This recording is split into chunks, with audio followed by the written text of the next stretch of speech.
First of all, I have no conflicts of interest for this talk. And our objectives today is we're going to review the regulation of dietary supplements, we're going to review the epidemiology of supplements in children, and we're going to review common conditions in children where you might find families using supplements. It's always fun when you're looking at herbs and dietary supplements to have a historical perspective. So in 2000 BC, they said, here, eat this root. In 1000 BC, they said, that root is heathen, say this prayer. In 1850 AD, they said, that prayer is superstition, drink this potion. In 1940, they said, hey, that potion is snake oil, swallow this pill. And in 1985, they said, that pill is ineffective, take this antibiotic. And in 2000 AD, they said, that antibiotic is artificial, here, eat this root. And probably in 2014, they'd say, this antibiotic is multi-drug resistant, or this antibiotic is not killing all the bacteria, here, eat this root. So the way that our culture thinks about dietary supplements depends on where we are and what the issues and conditions of are today. So you may wonder, okay, what is this herb? Any guesses? So this is foxglove or digitalis. How about this one? What do you think this herb is? Okay, this is a poppy. And the reason why I'm showing you these is because about 70 to 80% of our pharmacopoeia comes from plant-based medicine, minerals, herbs. So we have, as allopathic providers, a very rich tradition of using plant-based medicine. But as we talk about dietary supplements today, what I want to remind you is that a healthy diet is always the first choice for a child.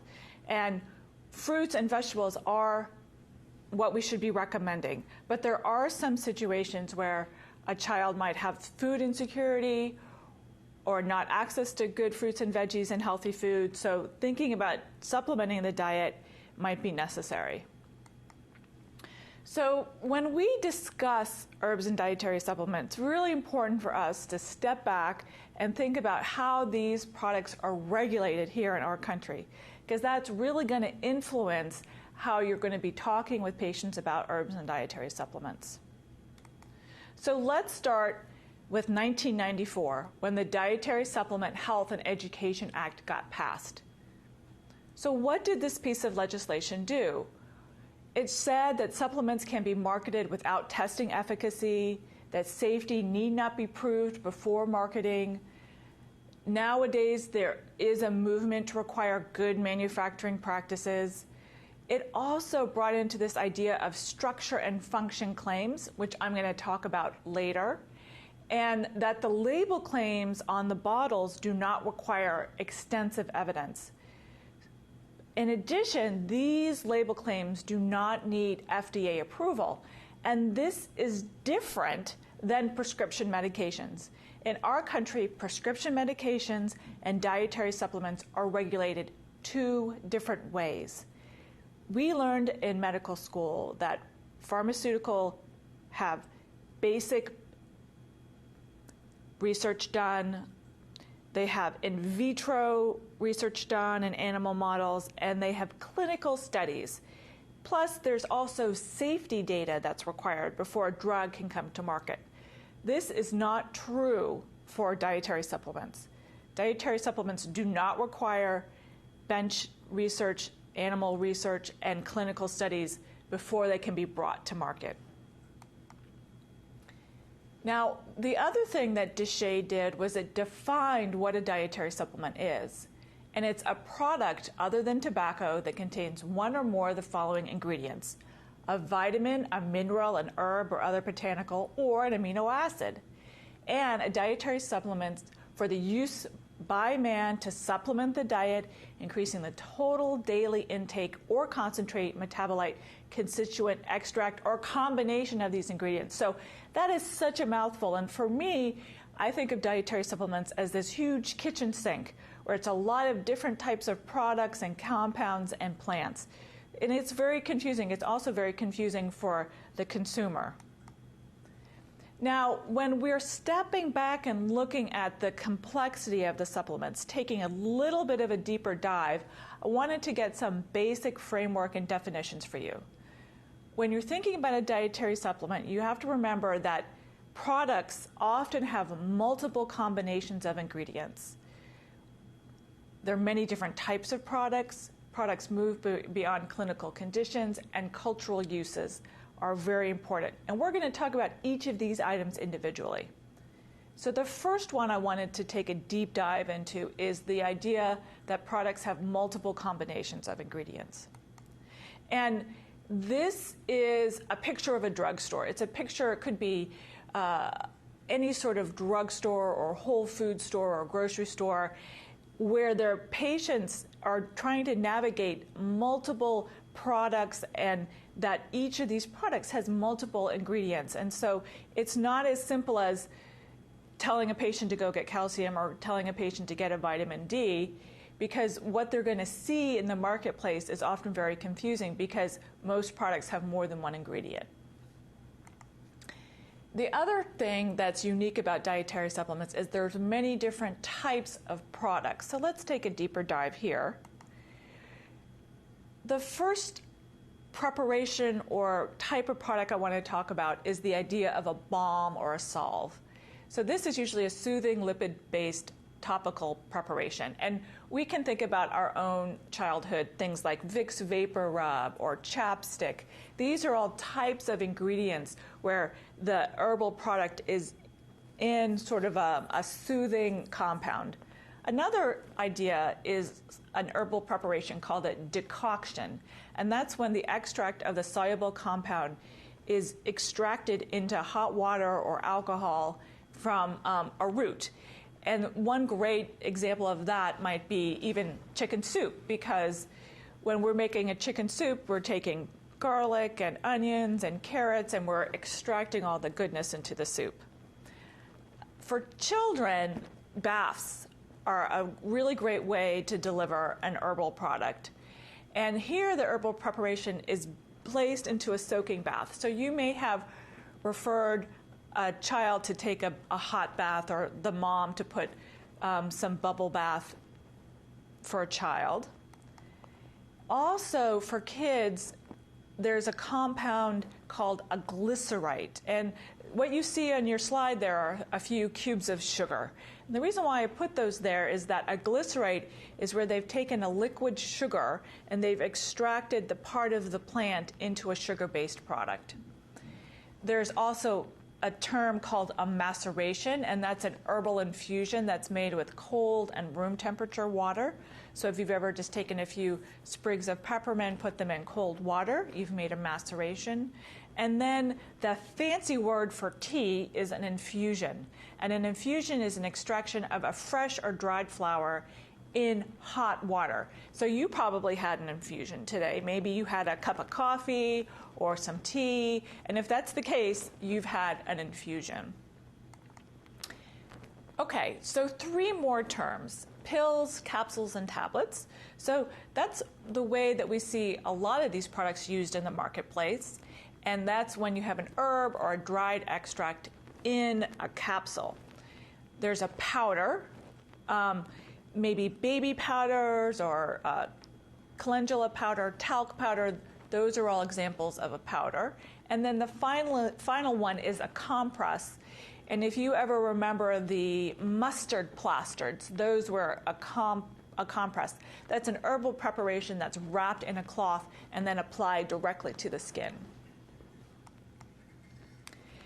Now, there is also a term called tincture, and tinctures are in the marketplace expensive, and what they've done is they've taken a hydroethanolic solution, they've taken the plant, they've dipped it in alcohol, and that alcohol extracts the plant compounds into the alcohol. We don't usually use tinctures with children because they're made with alcohol. And then finally, there's a syrup. So things like cough syrups you maybe have thought about that idea of putting medicine in an herb in a syrup. So where do we find dietary supplements?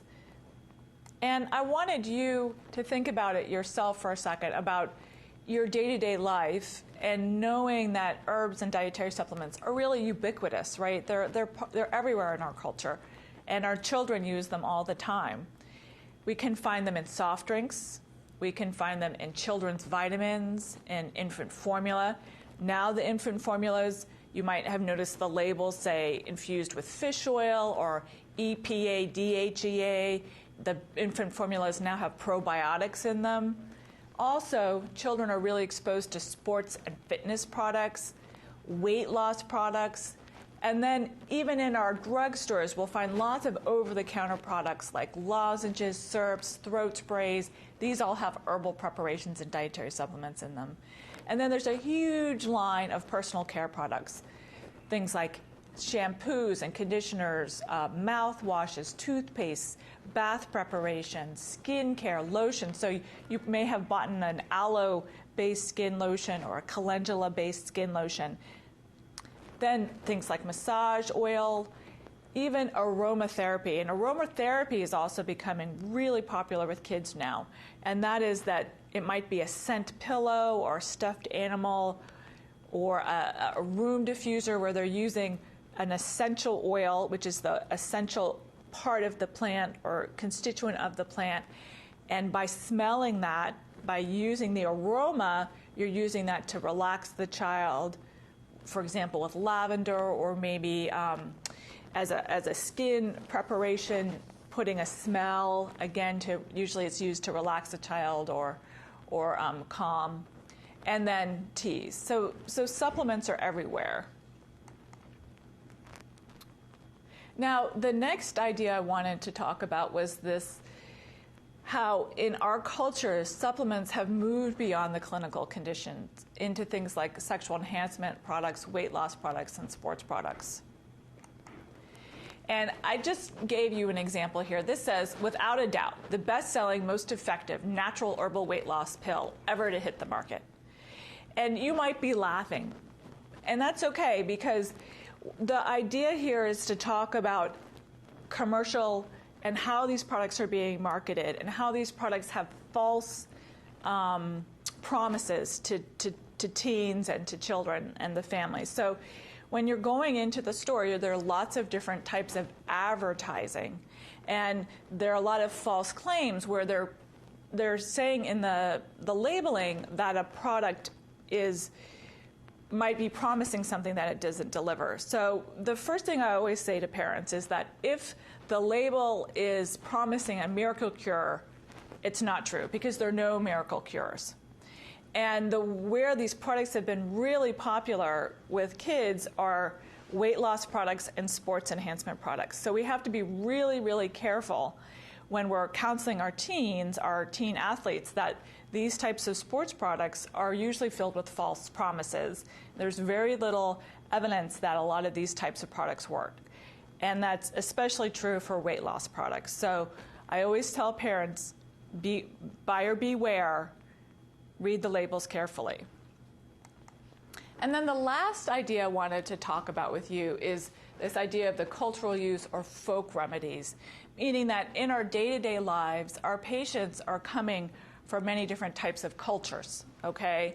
And cultural medicine really is about where the family comes from. Sometimes I talk about it as grandmother medicine or abuela medicine, which is that a family has its folk traditions, its use of herbs, its use of teas, its use of hot toddies, its use of Vicks Vapor Rub, that these cultural traditions get passed down from generation to generation to generation. And often those folk remedies work great. Things like chamomile. The example I gave you is prunes, right? So are there any double-blind randomized controlled trial that prunes work for helping constipation? The answer is not that I know of. But does that mean that we should tell the mom not to use prunes with our kids? No, of course not. If the folk remedy is safe and is effective for that family, then that's okay. The picture I gave you was a prune, and then you can see how below it there's this kind of product called prune lax. So my experience has been that often what happens is that these folk remedies, things like prunes, chicken soup, teas, get packaged and get marketed in the marketplace like a drugstore or a pharmacy. So I'm always trying to have the families go back to the whole foods if that's what they use traditionally. I wanted to talk with you about how children use dietary supplements day to day. And the first thing for us to talk about is the prevalence. How common is this? When you think about your own patients, how many of them use dietary supplements? You might say 40 or 50%. And if you said that, then that's right on the money.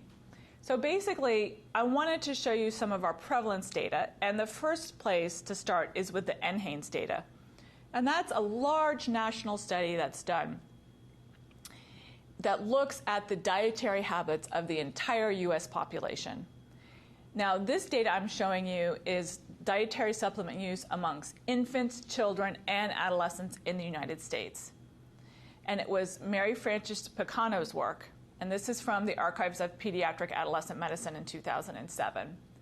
And from this large database, she discovered that 31.8% of our entire pediatric population uses a dietary supplement. And the most common is a multivitamin, which probably doesn't surprise you.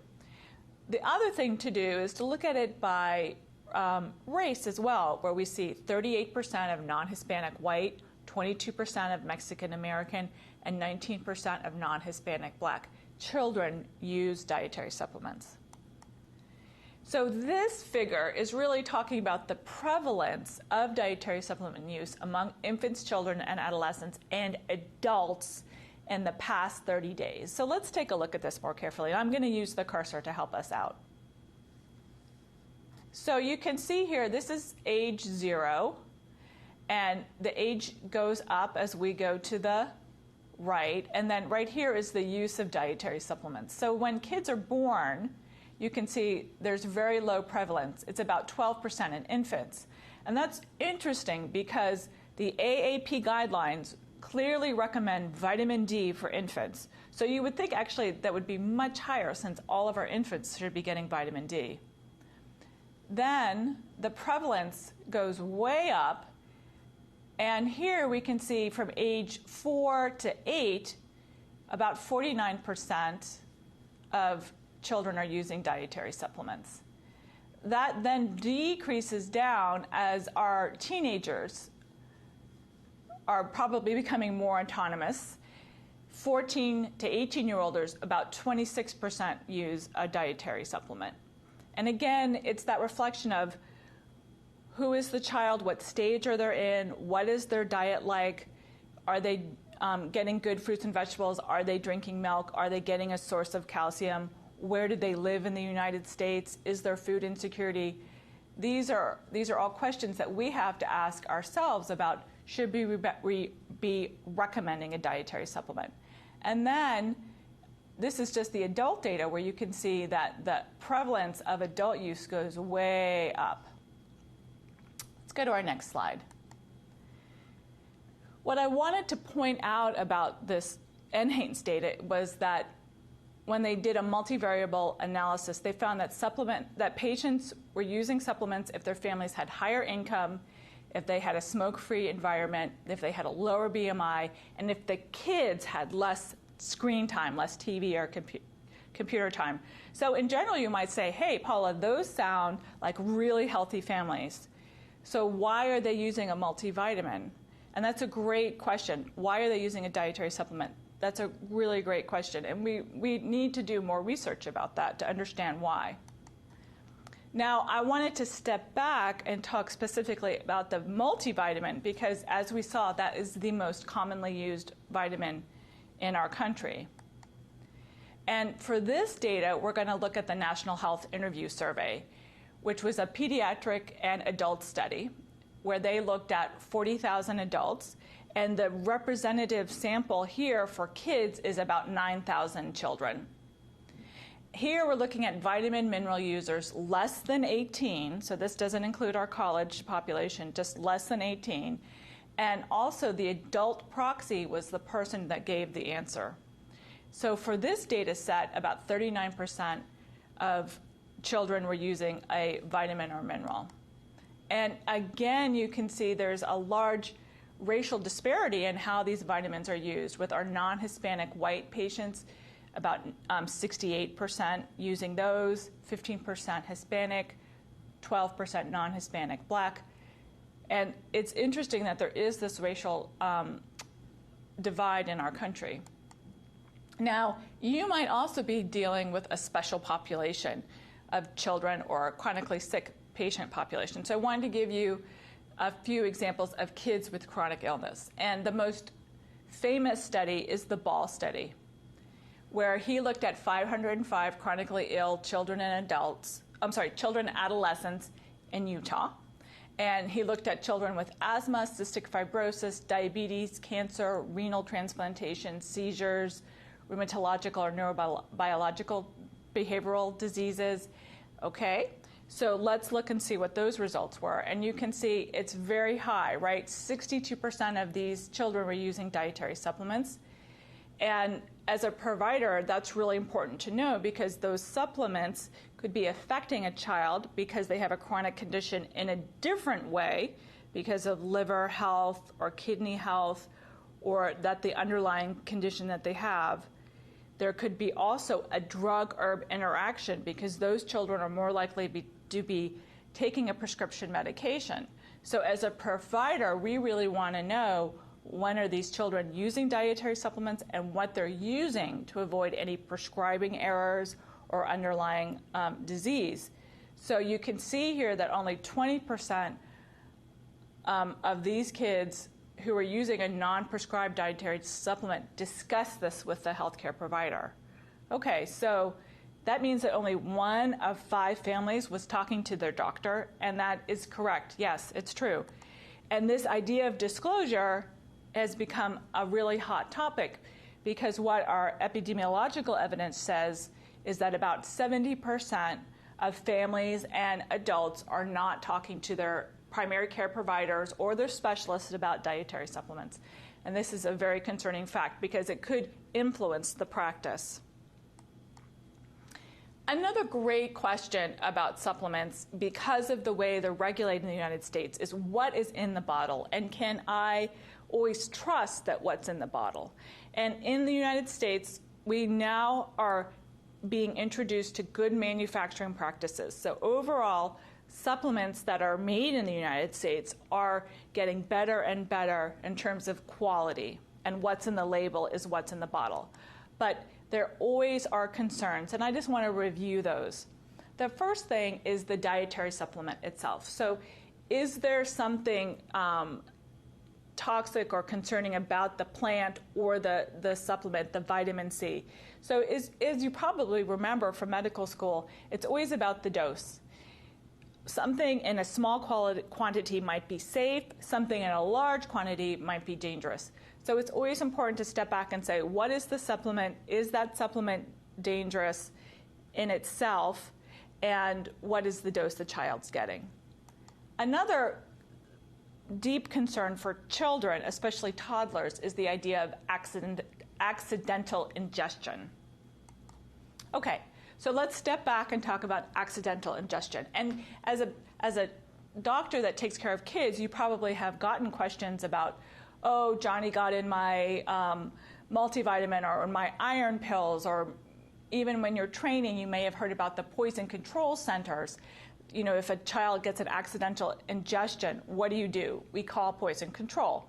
So I want to share with you about the dietary supplement-related adverse events from the Poison Control Center. And the best study, again, is the Nhanes study, where they looked at about 1,000 calls from the California Poison Control Center.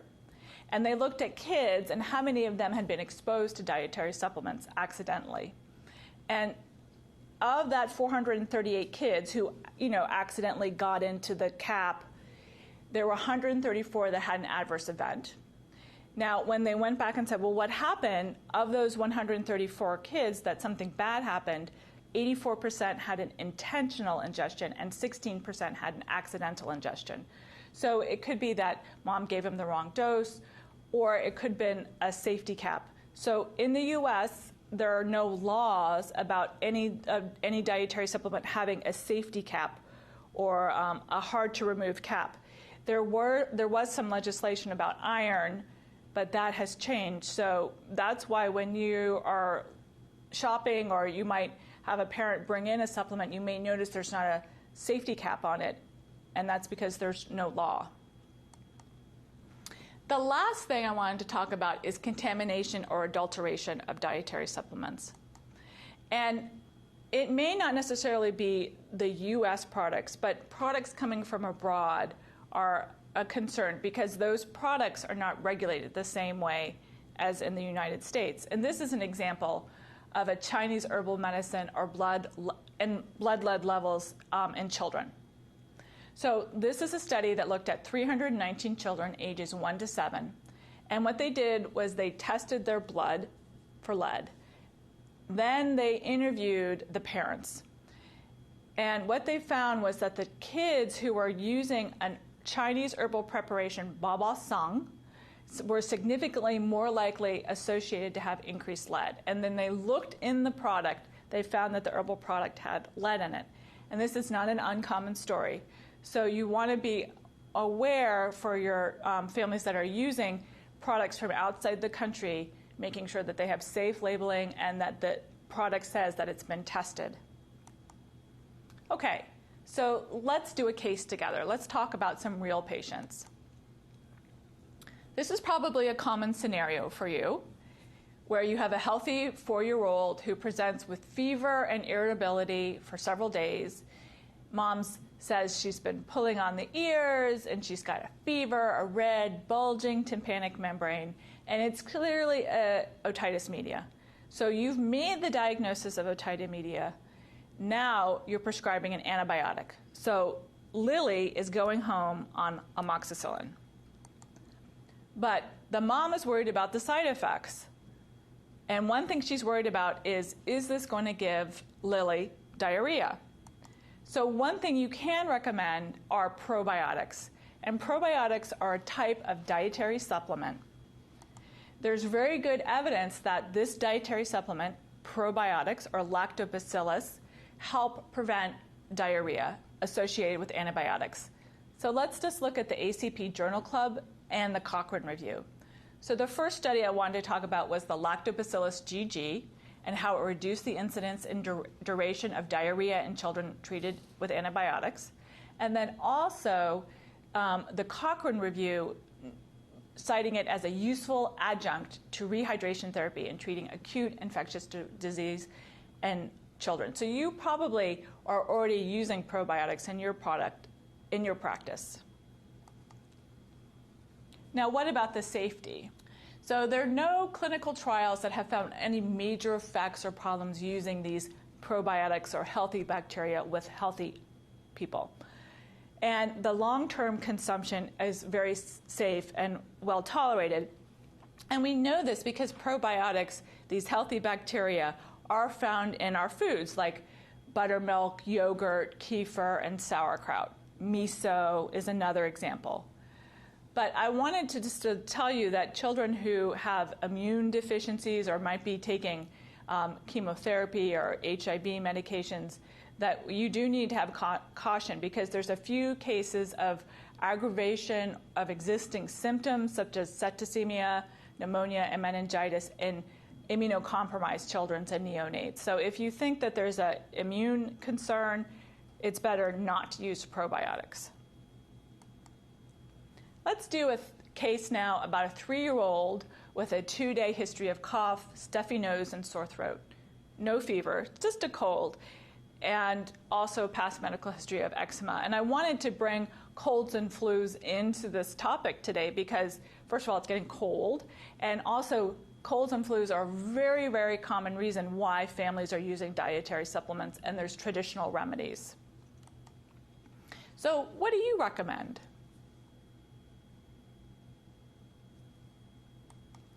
I wanted to talk a little bit about the home remedies. As you know, there's not really any prescription medication that we can use for a URI or cold and flu. So what can we use? Many families use steams and chest massage with menthol products, and that's usually like a Vicks Vapor Rub or an over-the-counter product. And what menthol is menthol is a compound that comes from the plant of peppermint. And menthol is what gives you that cooling sensation. So you may have noticed when you smell peppermint or Vicks Vapor Rub that you get the sensation of coldness in your nose. And that's because the menthol is stimulating those receptors in your nose, so you get this sensation of coldness. But it's actually not the menthol that clears that stuffy nose. Usually what clears the stuffy nose is the steam associated with the menthol in the cloth, or the menthol in the bathtub, or the menthol in the shower. There's also a tea that's commonly used called a slippery elm tea, and that tea has a lot of mucin, so it's really soothing to the throat. And then also the most popular home remedy is probably chicken soup. And you would think, well, soup, maybe it's just because it tastes good. Actually, it's because the soup is usually made with garlic and onions have antiviral properties. The broth is probably soothing to the throat. And if it's made with chicken bone, it's getting good protein. Okay, so what other additional approaches do we have to upper respiratory tract infection? Well, I wanted to talk about honey because it's delicious and soothing to the throat. But you may not know that there are actually clinical trials that have looked at honey and used honey to help kids with cough. From the publication of Pediatrics and Allergy and Immunology, there have been some clinical studies that have shown that giving kids a teaspoon to 3 teaspoons of honey at night helps with cough. Other commonly used things are vitamin C, and you may have heard of zinc lozenges, and both of these have some evidence.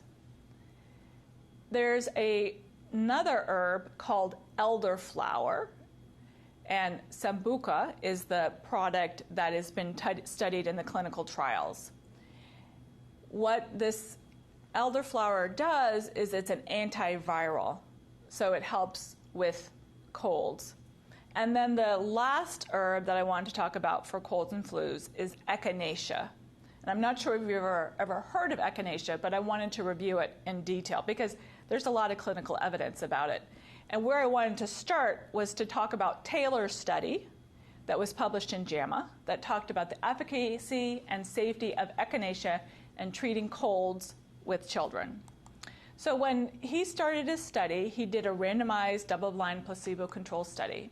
He looked at 400 healthy kids ages 2 to 11, and the study took place over 4 months.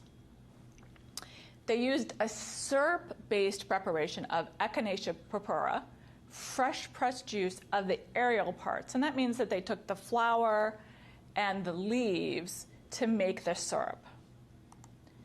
The children were 2 to 5 years old, and they received 7.5 milliliters, or if they were older, 6 to 11, they received 10 milliliters. And what they did was they initiated the treatment after 2 cold symptoms, right, within 10 days. So maybe a stuffy nose or a sore throat. But what's important to note is that it was the parents that determined whether the kid had a cold or not. And there's concerns about using parental assessment for the symptoms and whether the parent thought the duration of the symptoms were better. So here are the results. In this study, there were 707 URIs, and you can see there's an equal distribution between the kids who got Echinacea and placebo, and there was no difference for the duration and severity of symptoms. So basically what they found was no difference in the benefit for the kids that got the Echinacea. Interestingly, they did report rash in 7% of the kids that were treated with Echinacea. So this study has limitations. First of all, it was parental report. The second issue I wanted to talk about was it was the aerial part of the plant that was used. And in our traditional medicine, in the history of Echinacea, it's usually the part of the plant of the root that's used, not the leaves and the flowers. And then also, it could have been that what was causing the rash was the pollen associated with the leaves and the flowers. And also, the dosing has been a question as well, because traditionally they use much higher doses of Echinacea. But what is really intriguing about this study was there was a secondary finding where the kids who got treated with the Echinacea were less likely to go on to get a second infection. So maybe it had some preventative effects. Okay, now I want to talk about Karen. She's an 18-year-old college freshman. She's got constipation, frequent urinary tract infections, and she suffers from irritable bowel syndrome. At college, she doesn't use any drugs or alcohol, and she's on birth control pills. So very, very healthy. The first herb that I wanted to talk about for this case is cranberry. So you probably have had cranberry juice sometime in your life. And the active ingredients of cranberry that make it an herb, that make it a dietary supplement, are this fructose and the proanthocyanins. And this compound, basically, in animal and in vitro studies, have been shown to prevent the adhesion of the E. coli to the epithelial cells of the bladder wall. And that's the mechanism of action of why they think cranberry works. There's also really good clinical evidence that cranberry can prevent urinary tract infections. Here's several studies from the Cochrane Review. One was 10 clinical trials on the prevention of urinary tract infection. And they used cranberry juice, cranberry capsules, and all of these found benefits. Basically, the Cochrane Review says that cran products reduce the incidence of urinary tract infections at 12 months. Now, with